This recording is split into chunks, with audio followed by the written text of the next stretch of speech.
Cześć wszystkim, nazywam się Magda Bębenek i po długiej przerwie witam Was z powrotem na kanale Wracamy do Natury. Od kiedy widzieliśmy się ostatnio, wiele zmieniło się w moim życiu osobistym i zawodowym i z radością ponownie będę się z Wami dzielić rzeczami, które wzbogacają moje życie. Główną z nich od 2 lat jest praca nad regulacją autonomicznego układu nerwowego. I dzisiaj właśnie w tym temacie mam dla Was prawdziwą perełkę, rozmowę z Irene Lyon, moją nauczycielką, mentorką, ekspertką do spraw układu nerwowego i somatycznej pracy z traumą. Irene opowiada o swojej dotychczasowej ścieżce oraz o tym, w jaki sposób i dlaczego stworzyła kursy, które oferuje. Definiujemy dla Was traumę, pojemność i regulację układu nerwowego, a także mówimy o tym, w jaki sposób łączą się one z naszym codziennym życiem i ze stanem naszego zdrowia. Obie dzielimy się historiami i doświadczeniami z tej pracy, a na koniec odpowiadamy na kilka pytań, które podesłaliście mi na Instagramie. Wiedza i narzędzia, którymi dzieli się Irene, nieustannie odmieniają, ulepszają, uzdrawiają moje życie. Mam nadzieję, że i dla Was będą wartościowe. Udanego seansu. Okay, so we're here. Hi, Irene. Hi, Magda. Happy to talk to you. Yeah, you too. Okay, so I'm really happy because I know you and I've been doing work with you for almost 2 years now. But for the people that do not know you, Yeah. who are you and why are we excited to talk today? Oh, well, my name's Irene. Last name is Lyon. And I call myself a few things. There's no real designation, but I'm a nervous system expert, somatic practitioner. I have training in somatic experiencing, the Feldenkrais method, somatic practice, working with early trauma at the somatic level. And then I've also got a couple degrees in science, exercise science, biomedical science, research, really focused on health, human performance, longevity, nutrition, fitness. So that's sort of a very quick and dirty of my, we could say, credentials. And then I was in private practice for a long time. I know you know that, but a lot of people don't realize that because they see me just online. But I was in private practice for, 15, 20 years, whether in fitness or working with Feldenkrais or working directly hands-on with people doing trauma work, somatic work, early trauma work, all the things, chronic pain, you name it. And what I realized was people needed more than just me for an hour a week. Yeah. And that was sort of one could say revolutionary thought. I don't know if I was the first one to think it, but what I realized is I need to take the education that I was teaching my private clients online. And so that was sort of the beginning of making YouTube videos, writing articles, typing articles, I guess, putting together resources, which we'll talk about in a little bit. I mean, back in the day, the original audios, Magda, were on CDs, burned CDs, little sticker, gave them to my clients so that they could practice. And I knew this coming from fitness and even Feldenkrais. You can't get fit or learn something new by just doing it an hour a week. So one thing led to another, and that's obviously how you found me, is I put together a couple online courses to teach people essentially how to get into their bodies at a very deep, we would say, nervous system, biological level.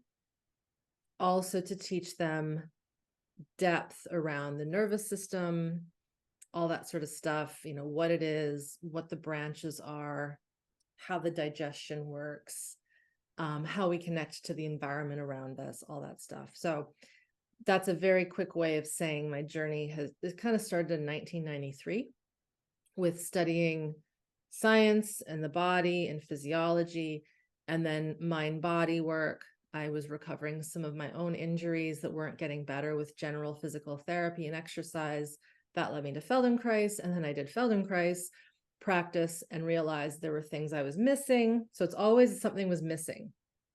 This wasn't getting better with this. Okay, what else do I have to find? Okay, now I'm working with people, and some people are getting better with what helped me. In this case, it was Feldenkrais, but some people weren't getting better with that. And then that led me to SE. And then, oh, wow, SE is amazing. And it does a lot of great things, and it continues to do. But then there was another thing that was from that, the early trauma piece. So it's like this one thing after the other. And then I guess my epiphany was, now we need to take this stuff and bring it into a whole. And so that's sort of been my, I guess you could say, job the last 10 years. It's been 10 years now since I put stuff online. So I will stop talking. Let me know if that answers your question. Yes, perfect. And so from what you describe, you've kind of fallen into the world of trauma in a way that was not your focus. Yes. Initially. It was more through the fitness and nutrition and kind of health, and then through exercise and all of those things. Yeah. And just as you say, like you were trying to heal some of your injuries with the tools that you had been taught at university, and they were not quite working. No, So not then at all. Covered a different way of movement with the Feldenkrais method, and not just movement, but maybe for now, let's just leave it at that. Yeah. And so to kind of draw a parallel for people who maybe have been in different therapies and using different tools to heal their traumas, and it's not quite been hitting the mark in that respect. So first of all, just in a nutshell, because I actually have an article that I'm going to link down below that people can read in Polish about what trauma is and what it isn't, but just for the sake of this conversation, in a nutshell, what is trauma from this system lens, and how is it maybe different to potentially some older modalities that we're used to? So what you said is accurate. I didn't get into the trauma work because I was looking to do trauma work. It was more of a need, because my clients in my Feldenkrais practice, and this will answer the question, what is trauma? Feldenkrais is about movement. It's about gentle movement, reteaching the skeleton how to move properly so the muscles are efficient and aren't tight or too long. That's a very quick way of describing it. So it goes back to developmental movement patterns in some ways. And some people that helped, like it helped me. Some people who had the exact same trouble, let's say back pain, we would do the same movements and 2 days later it would be tight again. Right? Or now something else would be tight, and it just was like, something is not right here. It was actually one specific summer in 2008. It was a year into Feldenkrais practice. And I remember I worked with a person who had been in a propane explosion. Poor girl. She had been burned badly, 3rd-degree burns. So her system was so oversensitized and in pain. I worked with another gentleman who had fallen off of a cliff onto rocks, and he was not broken, surprisingly, because he was wearing a big pack. But years later, he was hopping to all the different healthcare providers, physio, massage, chiro, and it's like his back was frozen. Yeah, even if I did, my beautiful work and touch, and it would just shoot, it would come back into freeze.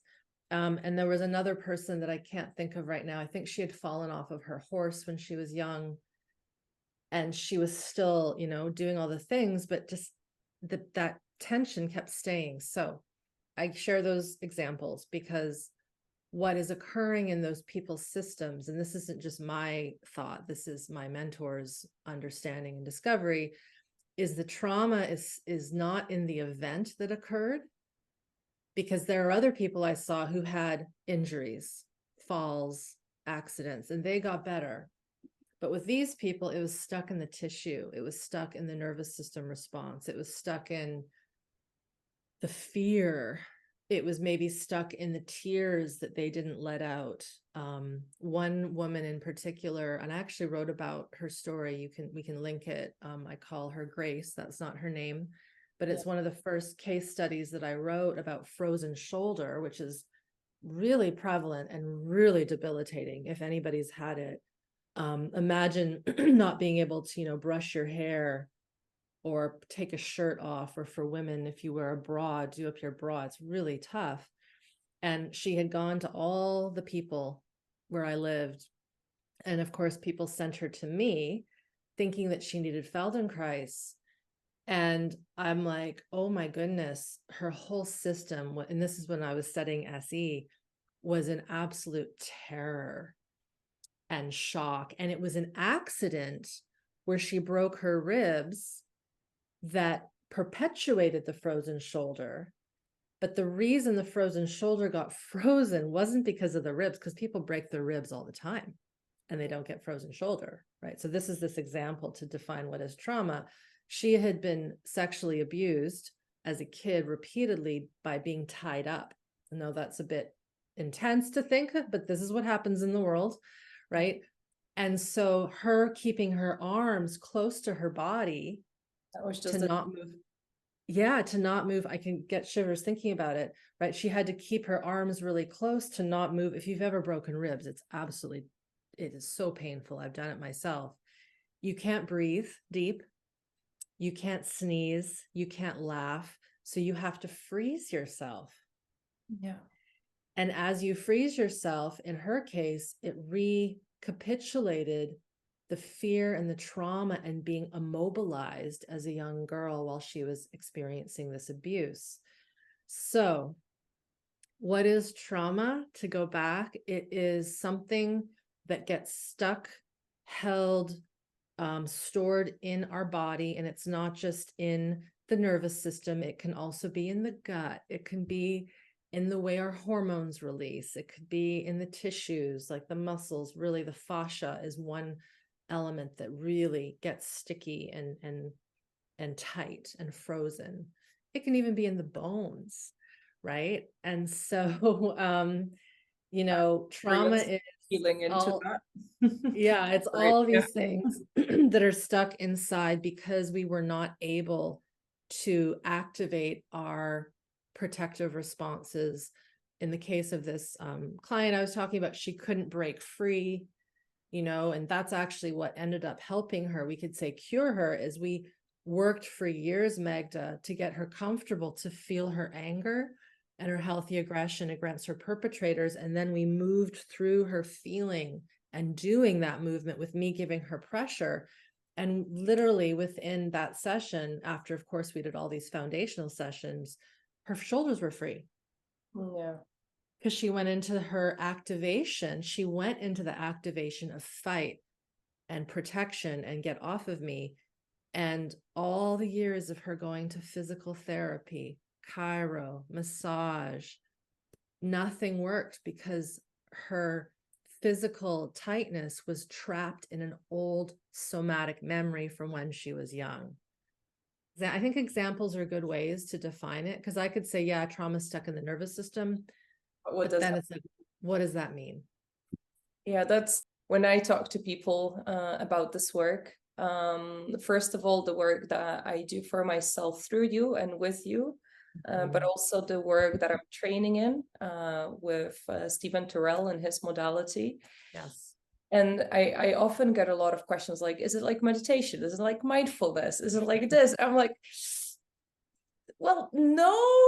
And it can be similar. How's It's that? different. Yeah. So I always try to send people to one of your samplers and one of the audio practices that I can do, because I tell people, like, I can try to describe it for hours.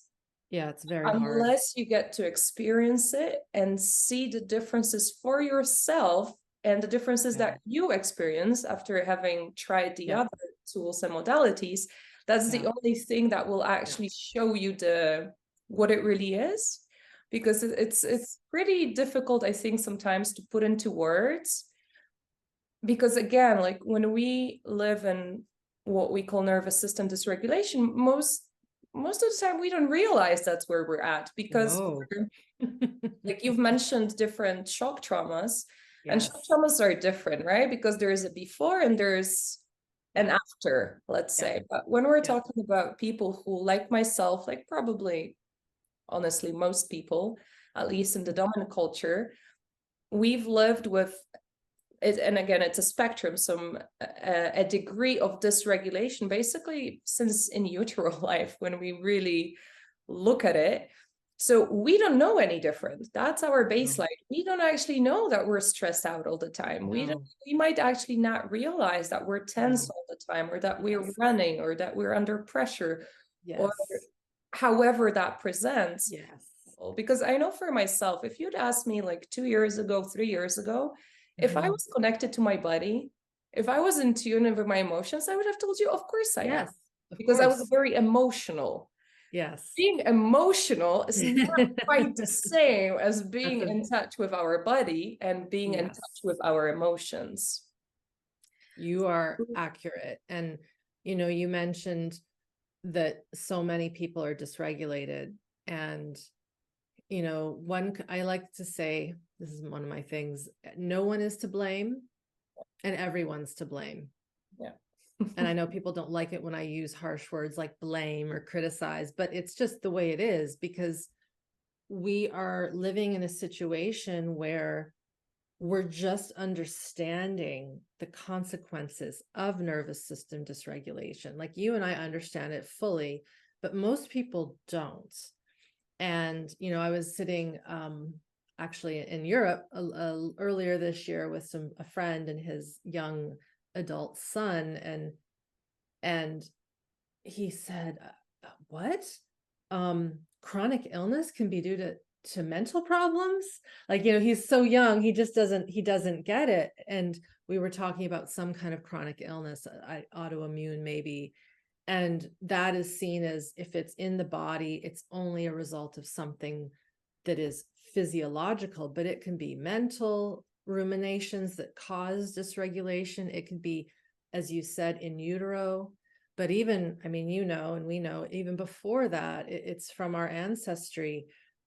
And what often occurs when someone starts to do the deeper work that is being with our emotions and not just emotional, as you said, I think you should quote yourself. Yeah, you start to go, oh my goodness, I don't feel like myself. I feel disoriented. I don't know who this is. And often that's a good sign that you're on the right track, because there's just been so much conditioning around how to live. And I fall into that trap too. I'm by no means someone who's perfect at this, but I do catch myself, and I'm in a different way. But when you mentioned, you meditated and all these things, and a lot of people have,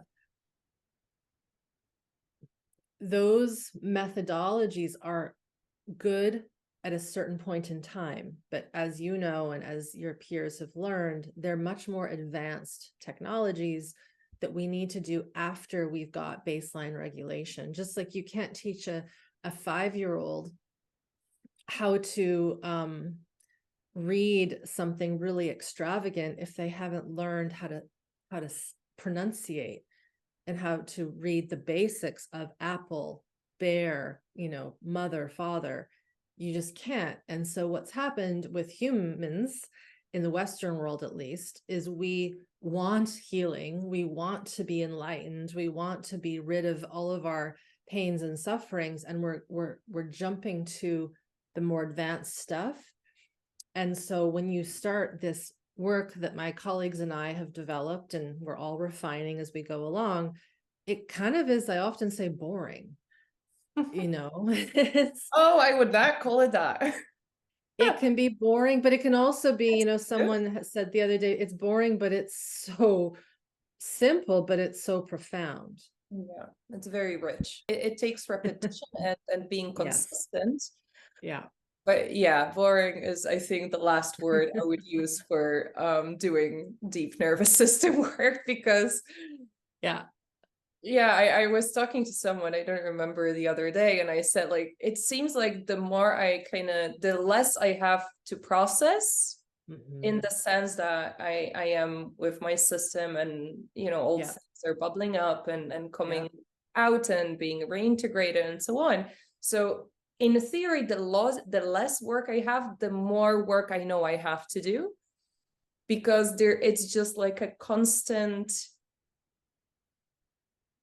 what's the word, unveiling, unraveling, the next thing and the next thing. Feeling the layers. Yes, and there are the shock traumas, and then there are the chronic stresses and maybe abuses that I process. Then, and a birth trauma piece pops up that I didn't even know I had trauma. And suddenly I'm living through it. I'm like, oh, okay. And then there's the layer of in utero life where I don't know how I know, but I just know that that's from then, right? So it's like the more we go, it can be a bit disheartening, I guess, to think that almost everything can be traumatic and that we carry so much inside. And at the same time, I'm just so grateful and so in love and so in awe of this work. And as you say, how deeply simple and yet profound this work is. So I'm gonna correct myself with the boring, because what you say is important. Someone whom is living in a lot of functional freeze. So, and you'll educate your audience on this. Fight, flight, freeze. I won't get into it. Then there's functional freeze. And if you are a really productive member of society, you are in the camp of functional freeze, like elite pro Olympians. And if that is you, chances are when you start this, there's a strong possibility you won't continue, because you're not going to feel anything magical happening right away. And this is where I say, be very careful to quit too soon. It's 2023. I started the SE trauma work in 2008. Just this week, I'm still uncovering old activations, pains, shock traumas, deep fears, dreams that are like nightmare-ish. And if you know me and you know a little bit about me, I was high achieving from age 8. Like I could run a veterinary clinic by the time I was 10. My parents are both veterinarians. Of course, I didn't do surgeries, but I could do minor surgeries. And I could answer the phone, have 3 lines going, talking to the customers, cleaning the kennels, holding the animals. Like that's not something a 10-year-old should be doing, but it gave me skill. So I'll give it that, right? But I also was swallowing a lot of discomfort. I didn't have that I don't want to do this energy. It came out in other ways through adrenalized sports. So someone who fits that bill, who's like, oh, I mustn't have any trauma because I'm so functional. I do so much. And I say this as a warning with love. It's possible that as you start to do this work, and I encourage people to, because we know through the research, if we don't do this work, we will most likely get some form of chronic illness. If I hadn't have done this work, Magda, I would probably be bedridden with fibromyalgia and autoimmune, right? And I know that for a fact because of my history of inflammation. I was born with inflammation and chemical trauma. It wouldn't have been pretty. I would be probably on disability and unable to work if it wasn't for this work. So I caught myself early, whereas some folks, they get those autoimmune diagnosis, chronic pain, fibromyalgia. Sadly, it's happening younger these days, but usually, it's 50s, mid 50s, 60s. And then it's like, what is this? It's like, well, this is all the trauma. This is all the stored stress. So the beginning can seem boring because not a lot is happening, but it's also why we want to start really slow, because I went too fast into the work and my system blew up. So we don't want that to happen. We want it to be slow and methodical so that when the bigger pieces, the big balls start coming out of the system, as we like to say, a person can handle them and it doesn't put them out for months or years. So, yeah. Yeah, so one of the things that you educate us a lot about on your YouTube channel, not just, not just in your paid courses, is this idea of also not just nervous system regulation, but nervous system capacity. And you just use this metaphor of a ball coming out. And I think that's a great moment to say that there is actually a free training. Yes. Everyone can participate in. And I'm going to also link that below. And it's actually, I think, in the first video that you explained this very idea of nervous system regulation and nervous system capacity, which would be just basically this ability, this capacity to stay with what we're sensing and what is happening on the inside as we're also connected on the outside. And as you talked about overwhelming and blowing up your system, I've done it so many times, and both in company of people that were trained to be trauma therapists or other type of therapists or like trainers or coaches or I don't know, like this whole industry. And it's I think it's so important to understand this knowledge. It's not a coincidence that we're recording it now, and hopefully I'll be able to publish it before the 24th of November. Which is your annual kind of cyber sale for one of your courses. I took advantage of that sale 2 years ago. That's when I bought it, and it's a great deal because you actually allow people to get it at a 30% discount. So you've been wondering and interested in this work, and I know some of my followers have, but they still haven't made their minds up. That would be a good time to start. I also know some of my friends and my students that took advantage of that deal last year. And some of them have actually go on to do your larger curriculum, SmartBody SmartMind this year, and they're loving them. And yes, as you say, like going a bit back to that boring part, because although all of our nervous systems are basically the same and they need the same things to thrive, and we do as kind of human animals, we're such individual mosaics of everything, of genetics, epigenetics, if we believe in it, I'm believing in it more and more through my somatic experiencing. So like past lives coming in, and then all the experiences that we have in this lifetime in our family systems, school systems, broader culture, the ecosystem. There are so many moving pieces.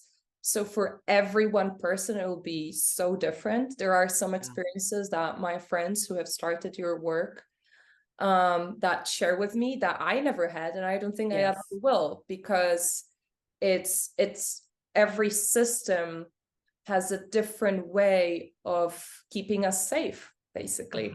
So the different mechanisms that we use to kind of stay afloat and to stay functional, they're going to be giving way in so many different unexpected ways. And I think that's also important to say that, yes, I'm sharing about some of the big experiences, because I guess I came into this work at a time where a lot of things were already close to the surface for me, and I did go too fast. Now that I think about doing SBSM in like 14 weeks, at the time it didn't feel like I was rushing, but now when I think about it, I'm like, it didn't feel like rushing, but I was so out of, I was so doing too much.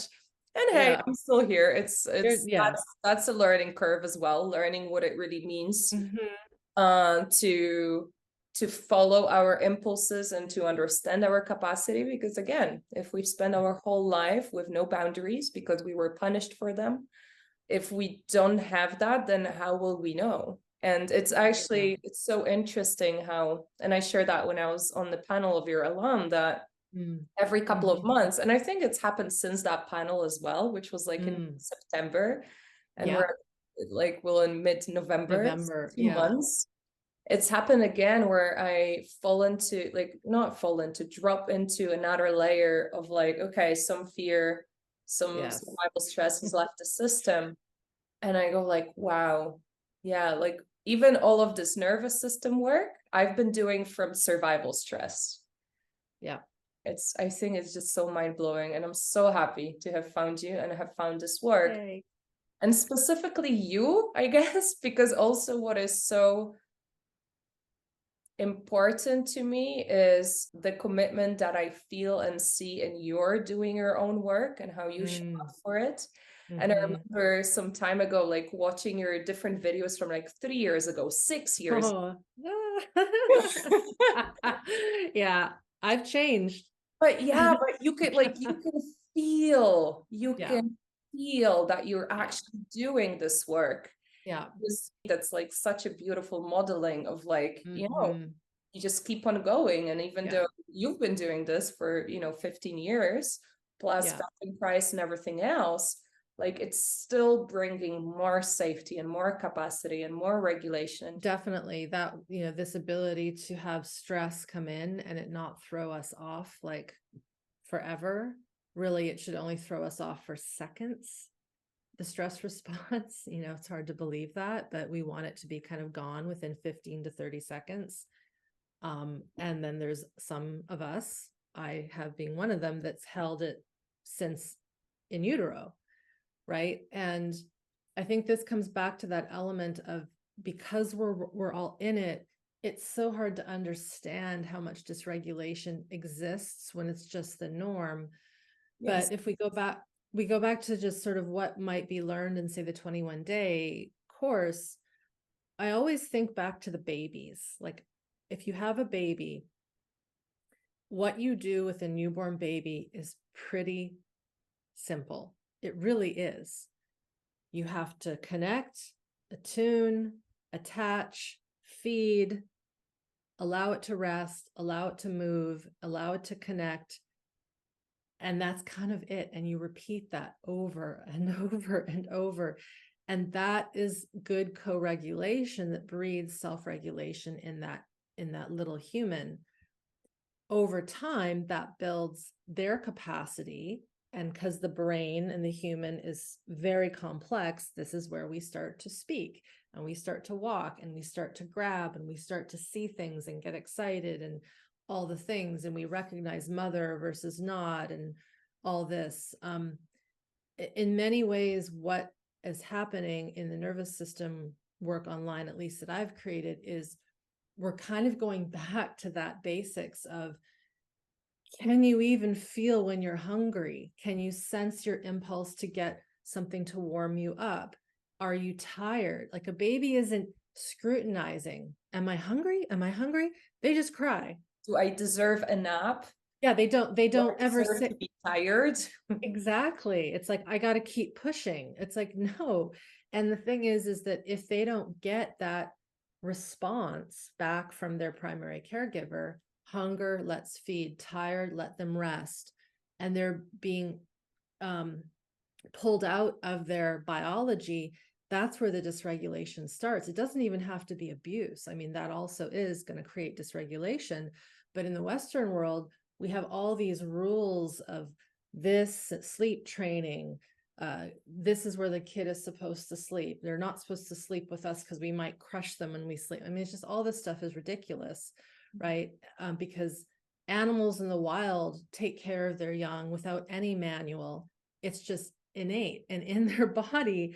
And we laugh at that, but it's like humans don't have that for the most part because of culture, because of society, because of domestication. And when we haven't had that and we want to get that back, of course, we can't go back to being 2 months old with our mother, but we can be with ourselves as adults and offer that listening, that attunement, which then builds that capacity, which we talked about, which builds eventually regulation.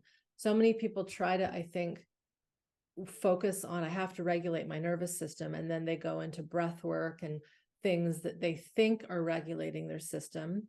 what they're doing is they're shifting the state of the physiology to feel different, but that is not building regulation. Just like you can't say to a newborn baby, I need you to take a deep breath for 5, hold for 7, and out for 8 to calm you. That will never work. You have to connect to the baby. And so the way to build regulation in an adult human is connection with self. And as you've learned, Magda, connection with the environment, because that's the other thing the baby is doing, is they're seeing what's around them, right? They naturally orient to what is around them.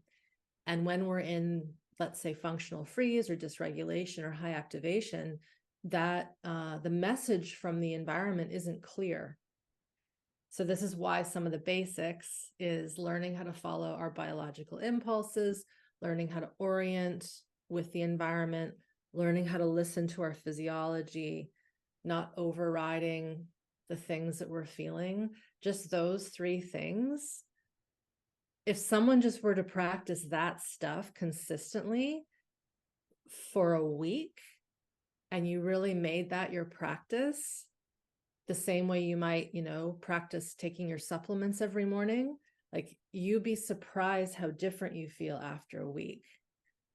Yeah, and so I think go ahead. Sorry, that ties in beautifully with one of the 3 questions that I wanted to ask you before we finish. So someone had asked, are there any simple exercises to heal the nervous system? And in a way, you've just kind of spoken to that. Those are some of them, yeah. And in the 3-part video training that we mentioned before, there is actually a 20-minute neurosensory exercise. Yes. That's what we call them, neurosensory Definitely exercises. do that one. So I would definitely recommend you guys to go check that out. And yes, as Irene said, like, try it for a week and see if every day. Notice. Exactly, even if you just did a little bit. Yeah. So the second question was about this work and taking medication, pharmaceutical medication, antidepressants and such. Yeah. And you just shortly speak. Yeah, I mean, I've worked with people who have been on various psychiatric meds. I've been working with people who are getting off of them. And it really comes down to your intention. So, just like you can go and exercise if you're on those medications, you can do this work. That the thing that'll start to maybe happen, because I remember this occurred with, actually, it was the same client I mentioned who had the frozen shoulder. She was on antipsychotics, antidepressants, and anti-anxiety. Like, she was on 3 medications. And as we started to gain more regulation, as she did, she didn't need them to the same degree. And so she did work with her doctor to lower the dosage slowly. You have to, you do not do this on your own.